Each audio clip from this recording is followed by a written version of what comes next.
On February 14th, 2018, 14 children and 3 adults were gunned down at Marjory Stoneman Douglas High School in Parkland, Florida.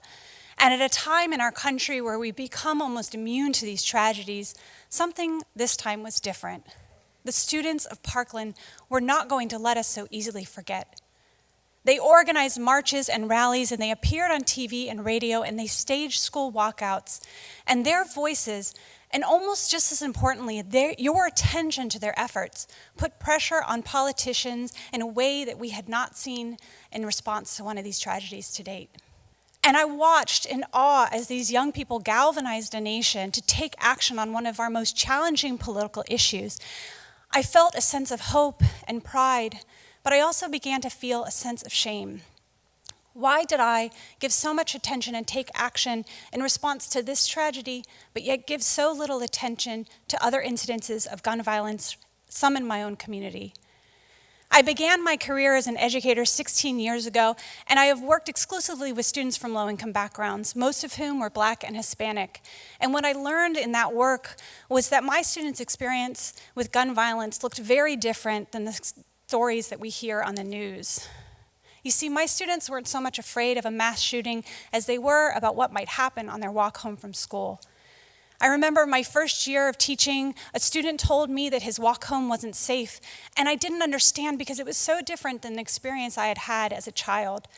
But for him, a young man of color, things were different. Black boys between the ages of 15 and 19 are 20 times higher, more likely of dying of gun violence than their white peers, and Hispanic boys are 5 times higher.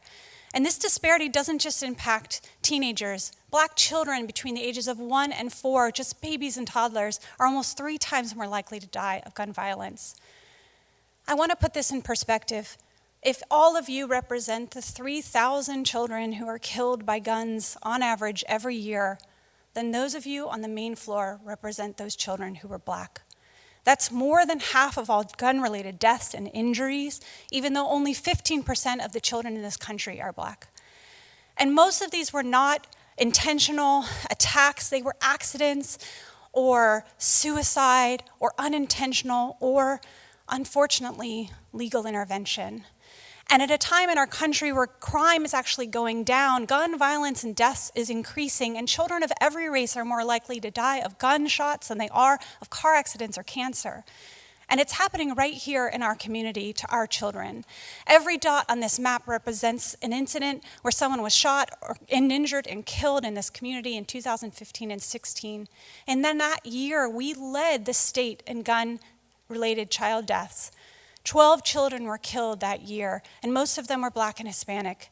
They were Tamar Harris, Jacob Allman, Samuel Destin, Christian Jones, Destiny Banuelos, Antoine Davis, Destiny Bagman, Contandra Bryant, and Lavardo Fisher. And just like the students of Parkland or of Sandy Hook, they did not deserve to die. Lavardo Fisher was a 13-year-old who went to Ocoee Middle School, and he loved to play football.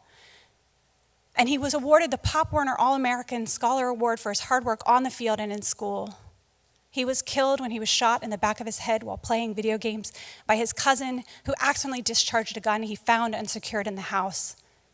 Mass shootings are terrible tragedies that we must fight to stop. But the fact is, our children are more likely to die of single incidences of gun violence or accidents than they are of these mass shootings, and our Black children are disproportionately at higher risk. But why aren't we seeing the same news coverage or action in response to these deaths?